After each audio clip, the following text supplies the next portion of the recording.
अपनी दीवार पर लगी एक पेंटिंग को बहुत ध्यान से देख रहा होता है। यह आदमी इस म्यूजियम का एक टूर गाइड है जो यहाँ आने वाले लोगों को म्यूजियम में रखी हुई पुरानी चीजों के बारे में बताता है। तभी वह एक पेंटिंग की तरफ इशारा करते हुए बताता है कि यह ओडिन है जो सभी देवताओं के पिता कहलाते थे। बाद में वह लोकी के बारे में बताता है और कहता है कि ये मौज मस्ती के देवता थे। वह यह भी बताता है कि लोकी ने एक जादुई मास्क बनाया था। गाइड कहता है कि कांच के बॉक्स में रखा यह मास्क जिसे भी मिल जाए उसे लोकी जैसी शक्तियाँ मिल सकती हैं। सभी लोग उसकी बातों को ध्यान से सुन रहे होते हैं कि तभी वहाँ पर एक काला सूट पहना हुआ आदमी आता है और वह उस मास्क वाले बॉक्स को छूने की कोशिश करता है, लेकिन उसे गाइड देख लेता है और कहता है कि यहाँ पर रखी हुई चीजों को छूना मना है। तब वह आदमी डर के मारे पीछे चला जाता है, लेकिन वह कहता है कि मैं ही लोकी हूँ। फिर लोकी अपने असली रूप में आ जाता है और आसमान से बिजलियों को अपनी तरफ खींचने लगता है। ये देखकर सभी लोग डर कर म्यूजियम से भागने लगते हैं। इसी अफरा तफरी का फायदा उठाकर लोकी अपना मास्क लेने की कोशिश करता है, लेकिन उसे पता चलता है कि वहाँ रखा मास्क असली नहीं बल्कि सिर्फ एक कॉपी है। यह जानकर लोकी को बहुत गुस्सा आता है और वह उस आदमी का चेहरा फाड़ देता है और उसे उसी कांच के बॉक्स में रख देता है। उसी समय सिक्योरिटी गार्ड उसे रोकने के लिए दौड़ते हैं, लेकिन लोकी अपनी उंगलियों से उन पर फायरिंग करता है जिससे उन गार्डों के पैरों के नीचे एक बड़ा छेद हो जाता है और सब लोग उसमें गिर जाते हैं। अब सीन कट होता है और हमें दिखाया जाता है कि एक नदी में लोकी का असली मास्क बहता हुआ जा रहा होता है। तभी एक कुत्ता उसे देख लेता है और उठाकर अपने साथ ले जाता है। वह कुत्ता उस मास्क को अपने घर ले जाता है। फिर हमें टिम और तानिया नाम के एक कपल को दिखाया जाता है जो कार में अपने घर जा रहे होते हैं। तभी तानिया टिम से कहती है कि मुझे अब माँ बनना है, लेकिन टिम कहता है कि अभी बहुत जल्दी है। इस बात से तानिया नाराज हो जाती है। टिम उसे बहुत समझाने की कोशिश करता है, लेकिन वह नहीं मानती। फिर वे अपने घर पहुँच जाते हैं और तानिया बिना कुछ बोले सीधे अपने कमरे में चली जाती है और दरवाजा बंद कर लेती है। टिम बाहर से उसे बहुत आवाज देता है, लेकिन तानिया दरवाजा नहीं खोलती। तब टिम अपने कुत्ते ओटिस के साथ खेलने लग जाता है। थोड़ी देर बाद ओटिस वही मास्क लेकर टिम के पास आता है, लेकिन टिम को समझ नहीं आता कि यह क्या है। अब सीन कट होता है और हमें लोकी के पिता को दिखाया जाता है जो लोकी से बहुत नाराज होते हैं क्योंकि उन्होंने लोकी से कहा था कि वह जल्दी से उस मास्क को ढूंढ ले, क्योंकि अगर वह मास्क किसी गलत आदमी के हाथ लग गया तो बहुत बड़ी मुसीबत आ जाएगी। बाद में टिम अपने ऑफिस में होता है और अपने बॉस डैनियल से मिलता है जो एक मशहूर एनिमेटर है। टिम उसे एक नया आइडिया बताने की कोशिश करता है, लेकिन वह उसे इम्प्रेस नहीं कर पाता। दिन खत्म होने के बाद टिम घर लौटता है और तानिया से माफी मांगने के लिए उसे एक गिफ्ट देता है। इसके तुरंत बाद टिम को अपनी कंपनी की हैलोवीन पार्टी में जाना पड़ता है, लेकिन उसके पास पहनने के लिए कोई कॉस्ट्यूम नहीं होता। तब तानिया उसे सलाह देती है कि वह ऑटिस के लाए हुए उस मास्क का इस्तेमाल कर ले, क्योंकि उसके पास कोई दूसरा ऑप्शन नहीं होता। टिम उसे अपने साथ ले जाने का फैसला कर लेता है। पार्टी में पहुंचकर वह मास्क पहन लेता है और जैसे ही वह उसे पहनता है वह मास्क उसके चेहरे से चिपक जाता है। पल भर में टिम उस मास्क में बदल जाता है, एक ऐसा प्राणी जिसके पास लोकी जैसी शक्तियाँ होती हैं। टिम बड़े ही भड़कीले अंदाज में पार्टी में पहुंचता है, लेकिन वह जल्दी ही देख लेता है कि वहाँ मौजूद सभी लोग बोर हो रहे हैं। अपनी नई शक्तियों का इस्तेमाल करते हुए वह सीधे स्टेज पर कूद जाता है और पूरी पार्टी को एक शानदार शो में बदल देता है। ये देखकर सब लोग हैरान रह जाते हैं, खासकर उसका बॉस। पार्टी खत्म होने के बाद अभी भी मास्क के रूप में बदला हुआ टिम घर लौटता है और तानिया के साथ बाकी रात का मजा लेता है। अगली सुबह ऑफिस में सभी लोग टिम से पिछली रात पार्टी में किए गए उसके प्रदर्शन के बारे में बात करते हैं, लेकिन टिम को कुछ भी याद नहीं होता। उसे तब और भी हैरानी होती है जब उसका बॉस उसे अपने केबिन में बुलाता है। वह टिम से कहता है कि हैलोवीन पार्टी में दिखाए गए शो से प्रेरित होकर वह एक नया एनिमेशन आइडिया पेश करे। यह सुनकर टिम बहुत खुश हो जाता है और ये खुशखबरी तानिया को बताने के लिए तुरंत घर की तरफ भागता है, लेकिन तानिया को भी उससे एक जरूरी बात कहनी होती है। उसे शक होता है कि वह प्रेग्नेंट है। दोनों डॉक्टर के पास जाते हैं और वहाँ ये कंफर्म हो जाता है कि वे सच में माता पिता बनने वाले हैं। अचानक तानिया को उल्टी आने लगती है। डॉक्टर उसे उल्टी करने के लिए एक बर्तन देता है, लेकिन उसके मुंह से उल्टी की जगह साबुन के बुलबुले निकलने लगते हैं। फिर भी यह कपल अपनी सामान्य जिंदगी जीता रहता है जब तक कि उनका बच्चा एल्वी पैदा नहीं हो जाता। इस बीच लोकी अब भी मास्क की तलाश में लगा रहता है और खोजते खोजते एक गोदाम तक पहुंच जाता है। वहीं उसके पिता ओडिन दुकानदार के शरीर पर नियंत्रण कर लेते हैं और उसे चेतावनी देते हैं कि एक बच्चा मास्क की शक्तियों के साथ पैदा हुआ है। वह लोकी को आदेश देते हैं कि वह उस बच्चे को ढूंढे और जितनी जल्दी हो सके मास्क को वापस ले आए। अगले दिन टिम पूरे घर में उस मास्क को ढूंढता है क्योंकि उसे लगता है कि शायद वह उसके काम के लिए उसे प्रेरित कर सकता है। उसे यह नहीं पता होता कि ऑटिस ने उस मास्क को बाहर अपने नए डॉग हाउस में छिपा दिया है, क्योंकि बच्चे के आने के बाद उसका पुराना कमरा छिन गया था। मास्क न मिलने की वजह से टिम ऑफिस चला जाता है, जबकि तानिया घर पर रहकर छोटे एल्वी की देखभाल करती है। उसके साथ खेलते हुए तानिया एक गुब्बारा फुलाती है और उसी समय अचानक बच्चा भी अपना सिर गुब्बारे की तरह फुलाने लगता है। एल्वी अचानक फिर से सामान्य सामान्य हो जाता है, लेकिन पास ही ऑटिस खड़ा होता है जो थोड़ा जलन महसूस कर रहा है क्योंकि एल्वी ने उसका कमरा ले लिया है और वह यह सब देख रहा होता है। इसी बीच लोकी एक मधुमक्खी में बदल जाता है और उस बच्चे को ढूंढने के लिए अस्पताल में घुस जाता है जो मास्क की शक्तियों के साथ पैदा हुआ है। वह रिसेप्शन पर बैठी महिला के पास जाता है, उसे अपने डंक से डराता है और फिर उसका रूप धारण कर लेता है। इसके बाद वह उसी दिन पैदा हुए सभी बच्चों की लिस्ट देखता है। अब इस जानकारी के साथ वह अपनी खोज शुरू कर देता है। उधर टिम को अब समझ आने लगता है कि पिता बनना कितना मुश्किल काम है। वह और तानिया बच्चे के रोने की वजह से कई रातों तक सो नहीं पाते और एक रात तो टिम इतना ज्यादा थक जाता है कि वह लगभग बच्चे को दूध की बोतल की जगह एक बल्ब ही दे देता है। सौभाग्य से एल्वी अपनी शक्तियों का इस्तेमाल करता है और टिम को जगा देता है बिना टिम को ये समझ आए कि अभी क्या हुआ था। लेकिन अगली सुबह हालात और भी मुश्किल हो जाते हैं। तानिया टिम को बताती है कि उसे काम के लिए एक हफ्ते के लिए बाहर जाना पड़ेगा। ये सुनकर टिम घबरा जाता है क्योंकि उसी हफ्ते टीवी नेटवर्क उसके नए कार्टून का ऑफिशियल प्रेजेंटेशन चाहता है। यह तारीख तानिया की यात्रा के साथ ही पड़ती है जिससे टिम को बच्चे के साथ पूरी तरह अकेला रहना पड़ता है। टिम अपने बॉस से पूछता है कि क्या वह घर से काम कर सकता है ताकि वह एल्वी की देखभाल भी कर सके। उसका बॉस इसके लिए मान जाता है। फिर तानिया दोनों को अलविदा कहती है और टैक्सी में बैठकर चली जाती है। टिम काम करने की कोशिश करता है लेकिन एल्वी रोना बंद ही नहीं करता। वह उसे चुप कराने के लिए हर तरह की कोशिश करता है लेकिन कुछ भी काम नहीं करता। अगले दिन फिर एक और रात बिना सोए गुजर जाती है जबकि उसका बॉस बार बार उसे ड्राइंग के बारे में दबाव देता रहता है। कई घंटों बाद तानिया फोन करके उनका हाल पूछती है। एल्वी उसकी आवाज सुनकर इतना खुश हो जाता है कि वह अपना पहला शब्द मम्मी बोल देता है। ये सुनकर टिम बहुत खुश हो जाता है और बच्चे से डैडी बुलवाने की कोशिश करता है लेकिन एल्वी डैडी नहीं बोलता। वह फिर से मम्मी कहता है लेकिन इस बार एक बड़े इंसान की आवाज में। यह देखकर टिम पूरी तरह डर जाता है। उधर लोकी अपनी लिस्ट में दिए गए बच्चों के घरों में जाना शुरू कर देता है। वह एक महिला के घर पहुंचता है और खुद को एक सेल्समैन बनाकर उसे एक नया वैक्यूम क्लीनर देता है। महिला उसका टेस्ट करने लगती है और तभी लोकी मशीन को चालू कर देता है जिससे वैक्यूम उसे पूरी तरह अंदर खींच लेता है। लोकी बच्चे को ध्यान से देखने लगता है लेकिन उसे जल्दी ही समझ आ जाता है कि उस बच्चे के पास कोई शक्तियाँ नहीं है। वह तो बस एक सामान्य बच्चा होता है जो गुस्से में उसके चेहरे पर एक गुड़िया फेंक देता है। टिम घर पर वापस आकर जितना हो सके काम करने की कोशिश करता है लेकिन एल्वी उसे काम नहीं करने देता। इसलिए वह उसे टीवी के सामने बिठा देता है और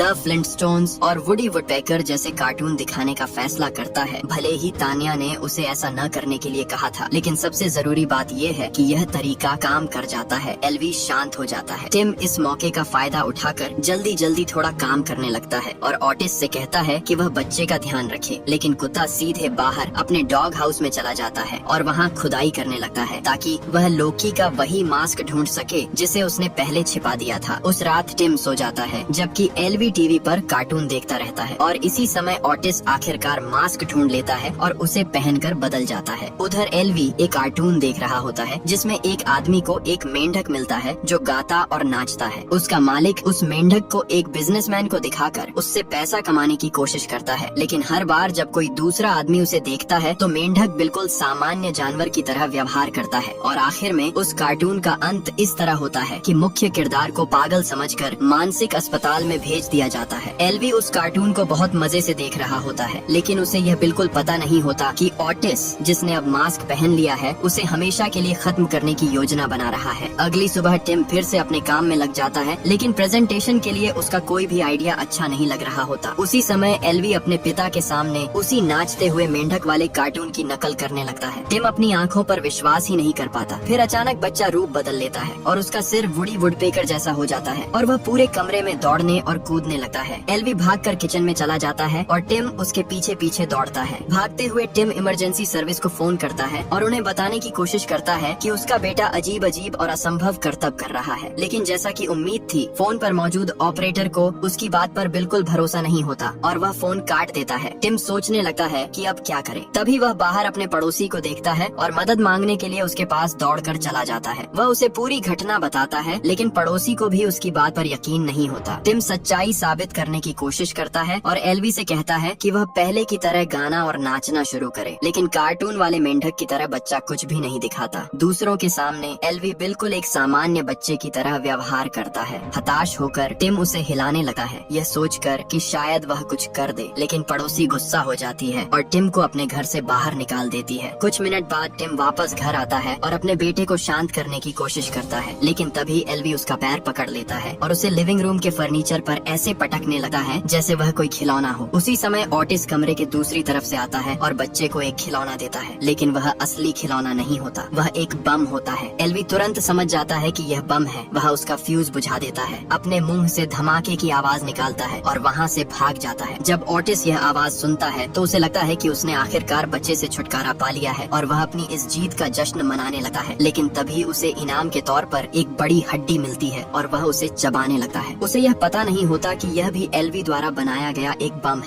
हड्डी फट जाती है, लेकिन मास्क की शक्तियों की वजह से कुत्ता बच जाता है। इस हार के बाद भी ऑटिस हार नहीं मानता। वह रस्सी वाली क्रेन का इस्तेमाल करके बच्चे को हटाने की एक लंबी योजना बनाता है। दिन के आखिर में कुत्ता घर के अंदर आता है और अपनी बुरी योजना को पूरा करने के लिए तैयार हो जाता है। तभी टिम देखता है कि ऑटिस रूप बदल चुका है और उसके पास कई हथियार भी हैं। यह देखकर टिम को इतना जोर का झटका लगता है कि वह तुरंत बेहोश हो जाता है। ऑटिस उसे पूरी तरह नजरअंदाज करता है और ऊपर बच्चे के कमरे में चला जाता है। रस्सी से बंधे एक प्लंजर की मदद से वह छत पर चढ़ जाता है। जब वह देखता है कि एल्वी का ध्यान कहीं और है तो वह नीचे उतरकर पालने तक पहुंच जाता है और बच्चे के डायपर पर एक लैंप लगा देता है। फिर वह क्रेन को चालू करने के लिए तैयार हो जाता है ताकि बच्चे को उठाकर घर से बाहर खींच सके। लेकिन जैसे ही वह क्रेन चालू करने वाला होता है, एल्वी उसके पीछे आ जाता है। कुत्ते को पता चले बिना वह वही क्लैंप ऑटिस के कॉलर पर लगा देता है। जैसे ही ऑटिस क्रेन चालू करता है, वह खुद ही हवा में उड़ जाता है। टिम होश में आता है और मदद करने की कोशिश करता है, लेकिन तब तक ऑटिस एक पियानो के अंदर फंस चुका होता है। क्रेन उसे खींचती रहती है और कुत्ता एक एयर डक्ट से टकराता है जो टूट जाता है। फिर वह दूसरी तरफ से बेडरूम के सीलिंग फैन में जा गिरता है और उसके बाद घर के बाहर फेंक दिया जाता है। लेकिन यह मुसीबत यहीं खत्म नहीं होती। वह सीधे वापस उसी कमरे में आ गिरता है। वह फिर से फंस जाता है और एक बार फिर घसीटा जाने लगता है। इस बार वह एक गंदे बाटब में गिरता है, फिर एक चिड़ियाघर तक घसीटा जाता है और आखिर में एक वॉशिंग मशीन के अंदर पहुंच जाता है जहां रोलर्स उसे कुचल देते हैं। एल्वी एक गुब्बारे की तरह उड़ते हुए उसकी तरफ आता है और कुत्ता खिड़की से बाहर उड़कर आंगन में जा गिरता है। इस जोरदार झटके के साथ ऑटिस का मास्क उतर जाता है और वह फिर से सामान्य हो जाता है। लेकिन तब तक घर लगभग पूरी तरह से तबाह हो चुका होता है। फिर भी टिम अपने पिता की जिम्मेदारी निभाता रहता है और एल्वी का डायपर बदलने की तैयारी करता है। उसी समय लोकी एक डिलीवरी मैन के भेष में घर के सामने आ जाता है और टिम को एक पैकेज देता है। टिम उसे खोलने के लिए जाता है और कुछ देर के लिए बच्चे को लोकी के पास ही छोड़ देता है। लोकी इस मौके का फायदा उठाकर एल्वी को ध्यान से देखता है, लेकिन चूंकि बच्चा एक सामान्य बच्चे की तरह व्यवहार करता है, इसीलिए वह वहाँ से जाने का फैसला कर लेता है। उधर टिम पैकेज खोलता है और उसमें से एक बड़ा बॉक्सिंग ग्लव निकलता है जो सीधे उसे लग जाता है और वह बेहोश हो जाता है। कुछ मिनट बाद टिम होश में आता है और परेशान होकर फैसला करता है कि वह अपने बेटे को एक बच्चों के डॉक्टर के पास ले जाएगा। वह बच्चे को कार में बैठाता है क्योंकि उसे लगता है कि शायद उसके बेटे पर किसी आत्मा का कब्जा है। उसी समय एल्वी अपना सिर पूरी तरह पीछे की तरफ घुमा लेता है और फिर कार में हरे रंग का पदार्थ उल्टी कर देता है। टिम को यह नहीं पता होता कि लोकी अभी भी वहीं छिपा हुआ है और जब लोकी यह सब देखता है तो उसे यकीन हो जाता है कि एल्वी उसी मास्क वाले इंसान का बेटा है। कुछ मिनट बाद टिम शहर पहुंचता है और बच्चों के अस्पताल के अंदर चला जाता है। लोकी भी उसका पीछा करता है, लेकिन वह अपनी कार विकलांगों के लिए बनी पार्किंग में खड़ी कर देता है। इस वजह से एक पुलिस अधिकारी उसके पीछे आ जाता है। लोकी उससे बहस करने की कोशिश भी नहीं करता। वह अधिकारी को बेहोश कर देता है और उसका सिर फुटपाथ पर पटक देता है। इसके बाद वह सीधे टिम के सामने आकर खड़ा हो जाता है और उससे मास्क उसे सौंपने की मांग करता है। टिम कसम खाता है कि उसे नहीं पता कि मास्क कहाँ है, लेकिन लोकी उसकी बात पर विश्वास नहीं करता और एक विशाल कुल्हाड़ी निकाल लेता है। उसी समय ऑर्डन एक गार्ड के शरीर में प्रवेश कर जाता है और लोकी को डांटा है। टिम इस मौके का फायदा उठाकर एल्वी को लेकर भागने की कोशिश करता है, लेकिन लोकी खुद को छुड़ा लेता है और उनका पीछा करते हुए एक विशाल लोहे की दीवार बनाकर उनका रास्ता रोक देता है। गुस्से में वह एक बड़ा सूटकेस बनाता है और उसके अंदर किसी जादूगर की चाल की तरह एक विशाल ग्रेनेड प्रकट करता है। फिर वह उसे टिम और एल्वी की ओर फेंक देता है। सौभाग्य से एल्वी अपनी बाहों को ढाल में बदल लेता है और दोनों को उस विस्फोट से बचा लेता है। टिम अपने बेटे को देखकर हैरान रह जाता है, लेकिन लोकी अभी भी नहीं रुकता। वह अपने असली रूप में आ जाता है और एक बड़ा आग का गोला बना लेता है। जैसे ही वह उसे फेंकने वाला होता है, तभी अचानक ऑर्डन हस्तक्षेप कर देता है। वह टिम के शरीर पर नियंत्रण कर लेता है और उसके शरीर से बिजली के झटके निकलते हैं, जिससे लोकी की दिव्य शक्तियाँ छिन जाती हैं। कुछ ही सेकंड बाद एल्वी भी लड़ाई में शामिल हो जाता है। वह अपनी बाहों को रबर की तरह लंबा कर लेता है और लोकी को 2 कचरे के डिब्बों के बीच पटक देता है। इससे लोकी पूरी तरह बेहोश हो जाता है और एल्वी उसे एक डिब्बे के अंदर फेंक देता है। अब लगता है कि खतरा टल गया है, लेकिन शांति ज्यादा देर तक नहीं रहती। टिम को उसके बॉस का फोन आता है जो उसे अपना प्रोजेक्ट दिखाने के लिए स्टूडियो आने का आदेश देता है। घबराकर वह अपनी गोद में बच्चे को लेकर टीवी स्टेशन की तरफ भागता है। वहाँ पहुंचकर उसकी मुलाकात मुलाकात प्रोड्यूसर्स से होती है, लेकिन दिखाने के लिए उसके पास कुछ भी तैयार नहीं होता, इसलिए वे उसे तुरंत नौकरी से निकाल देते हैं और इमारत से बाहर फेंक देते हैं। बाद में टिम तानिया को फोन करता है और उसे बताता है कि उसके साथ क्या क्या हुआ। दिन कितना भी बुरा क्यों न रहा हो, वह मानता है कि एल्वी के साथ समय बिताने का मौका मिलने से वह खुश है। फोन पर बात करने के बाद पिता और बेटा कुछ पल शांति से बिताते हैं। टिम बच्चे को नहलाता है, उसे बिस्तर पर सुलाता है और दोनों सो जाते हैं। लेकिन उसी रात लोकी फिर से वापस आ जाता है। वह चुके से घर में घुसता है और सीधे बच्चे के कमरे में चला जाता है। एल्वी को पालने में देखकर वह दीवार पर अजीब निशान बनाता है और ऑडिन को बुलाने के लिए एक मंत्र पढ़ता है। वह बताता है कि बच्चा मास्क का असली बेटा है और ऑडिन से अपनी शक्तियाँ वापस देने की विनती करता है। ऑडिन मान जाता है, लेकिन उसे मास्क वापस लाने के लिए सिर्फ 1 घंटे का समय देता है और साथ ही उसके द्वारा मचाई गई तबाही को भी ठीक करने के लिए कहता है। लोकी को उसकी शक्तियाँ वापस मिल जाती हैं और वह अपनी योजना शुरू कर देता है, लेकिन तभी पड़ोसी वहाँ आ जाता है और टिम को आवाज देकर कहता है कि वह बूढ़ी औरत को घर से बाहर ले जाए। लोकी अपना सिर एक विशाल नाक में बदलकर उसे डरा देता है। इस शोर से टिम जाग जाता है और तुरंत एल्वी के पालने की तरफ दौड़ता है, लेकिन जब वह अंदर देखता है तो बच्चे की जगह उसे लोकी का चेहरा दिखाई देता है। यह देखकर वह डर के मारे पीछे हट जाता है। फिर उसे तानिया की आवाज सुनाई देती है, लेकिन वह भी भेष बदले हुए लोकी की ही आवाज होती है। और आखिर में धोखे का देवता अपने असली इरादे बता देता है। वह मांग करता है कि टिम मुखौटा ढूंढकर 1 घंटे के अंदर गली में लेकर आए, वरना वह अपने बेटे को फिर कभी नहीं देख पाएगा। चेतावनी देने के बाद लोकी बच्चे को पकड़ता है और छत के रास्ते भाग जाता है। कुछ ही सेकंड बाद तानिया घर पहुंचती है और घर को पूरी तरह खंडहर जैसा पाती है। टिम, जो पूरी तरह घबराया हुआ होता है, गलती से उस पर हमला कर देता है क्योंकि उसे लगता है कि वह भेष बदले हुए लोकी है। जब उसे समझ आता है कि वह सच में उसकी पत्नी है तो वह माफी मांगता है और उसे सब कुछ बता देता है, लेकिन जाहिर है तानिया उसकी एक भी बात पर विश्वास नहीं करती। तभी पड़ोसी अपनी विशाल नाक के साथ वहाँ प्रकट होती है। ये देखकर तानिया को समझ आ जाता है कि टिम सच कह रहा था। दोनों तुरंत काम में लग जाते हैं। उन्हें ऑटिस को ढूंढना होता है क्योंकि वही एकमात्र है जिसे पता है कि मुखौटा कहाँ छिपा है। इस बीच ऑटिस ने फिर से मुखौटा पहन लिया होता है और एक पड़ोस के कुत्ते के साथ रोमांटिक पल बिता रहा होता है। टिम उसे ढूंढ लेता है और उसे एल्वी को बचाने में मदद करने के लिए मना लेता है। ऑटिस मान जाता है, मुखौटा उतारता है और टिम को दे देता है। उधर गली में लोकी बच्चे के साथ खेल रहा होता है और अपनी शक्तियों को आजमा रहा होता है। वे दोनों एक वाइल्ड वेस्ट स्टाइल के द्वंद्व की कल्पना करते हैं। लोकी पहले एक नकली रिवॉल्वर से गोली चलाता है, जबकि एल्वी का हथियार असली निकलता है। वह लोकी को बिना चोट पहुंचाए गोली मार देता है, सिर्फ उसे डराने के लिए। लोकी इस मजाक पर हंसता रहता है। तभी वहाँ टिम और तानिया पहुँच जाते हैं। दोनों उससे कहते हैं कि वह बच्चे के बदले मुखौटा ले ले। लोकी इस सौदे के लिए मान जाता है, लेकिन आखिरी पल में वह अपना फैसला बदल देता है और एल्वी को अपने पास ही रखने का फैसला करता है। उसी समय ऑटिस उस पर झपटता है और उसे काट लेता है। इससे मुखौटा हवा में उड़ जाता है। टिम उछलकर उसे पकड़ लेता है, पहन लेता है और तुरंत अपने नकाब वाले रूप में बदल जाता है। लोकी भागने की कोशिश करता है, लेकिन टिम अपनी नई शक्तियों का इस्तेमाल करके अपनी कार को एक ताकतवर मशीन में बदल देता है। तानिया और ऑटिस भी उसके साथ उस कार में कूद जाते हैं। वे पूरी रफ्तार से आगे बढ़ते हैं और लगभग लोकी को पकड़ लेते हैं, लेकिन लोकी एक और चाल चलता है और एक लीवर घुमा देता है, जिससे सामने की सड़क विशाल लहरों की तरह ऊपर उठने लगती है। फिर भी टिम हिम्मत नहीं हारता और उसका पीछा करता रहता है। जब लोकी देखता है कि वह उनसे बच नहीं सकता तो वह रास्ता बदलकर एक बॉक्सिंग रिंग की तरफ चला जाता है। वहाँ वह टिम को लड़ाई की चुनौती देता है। टिम यह चुनौती स्वीकार कर लेता है और दोनों एक दूसरे पर मुक्के बरसाने लगते हैं। जादू में ज्यादा अनुभव होने की वजह से लोकी उसे गिराने में कामयाब हो जाता है, लेकिन टिम पलटवार करता है और उसे एक सूटकेस से मार देता है। फिर टिम उस सूटकेस को बंद कर देता है जिसमें लोकी फंसा हुआ होता है और उसे समुद्र में फेंक देता है। जब सब कुछ शांत हो जाता है तब टिम की मुलाकात तानिया से होती है, जिसने एल्वी को एक पिंजरे में बंद पाया था। तानिया उसे आजाद कर देती है और तीनों बाहर निकलने के लिए भागते हैं। अचानक लोकी द्वारा बनाई गई एक विशाल पेंसिल ईंट की दीवार से उनका रास्ता रोक देती है। टिम कई खिलौना हथियारों से उस खलनायक पर हमला करने की कोशिश करता है, लेकिन लोकी अपनी जादुई पेंसिल से उन्हें फूलों में बदल देता है। इसके बाद लोकी एक विशाल पेंसिल से टिम पर वार करने की कोशिश करता है, लेकिन टिम एक बड़े पेंसिल शार्पनर का इस्तेमाल करके उसे पीस देता है। फिर भी पेंसिल के टुकड़े दोबारा जुड़ जाते हैं और लोकी फिर से सामने आ जाता है। ये देखकर कि यह लड़ाई कभी खत्म नहीं होगी, लोकी एक प्रस्ताव रखता है कि बच्चा खुद तय करे कि वह किसके साथ रहना चाहता है। लोकी चालों और खेलों से एल्वी को अपनी तरफ करने की कोशिश करता है। तभी टिम कुछ ऐसा करता है जिसकी किसी को उम्मीद नहीं होती। वह मुखौटा उतार देता है और अपने बेटे को पुकारता है। वह उसे बताता है कि उसकी वजह से वह एक बेहतर इंसान बन गया है और उसे उसका पिता होने पर गर्व है। यह सुनकर बच्चा पहली बार उसे पापा कहकर बुलाता है और लोकी की जगह टिम और तान्या को चुन लेता है, लेकिन लोकी अभी भी हार मानने को तैयार तैयार नहीं होता। वह उन सबको कुचलने के लिए एक विशाल हथौड़ा बुलाता है। टिम अपनी पूरी ताकत लगाकर अपने परिवार की रक्षा करता है और उस हथौड़े को उठाने की कोशिश करता है, लेकिन लोकी उसमें से एक ड्रिल निकाल देता है जिससे टिम घायल हो जाता है। जब लगता है कि अब सब खत्म होने वाला है, तभी अचानक ओडिन वहाँ प्रकट हो जाते हैं। ओडिन घोषणा करते हैं कि लोकी का समय खत्म हो गया है और अब उसे उसके किए हुए कामों की सजा मिलेगी, लेकिन टिम ओडिन से उसे माफ करने की विनती करता है, क्योंकि टिम के अनुसार एक पिता को ऐसा ही करना चाहिए। उसकी बात सुनकर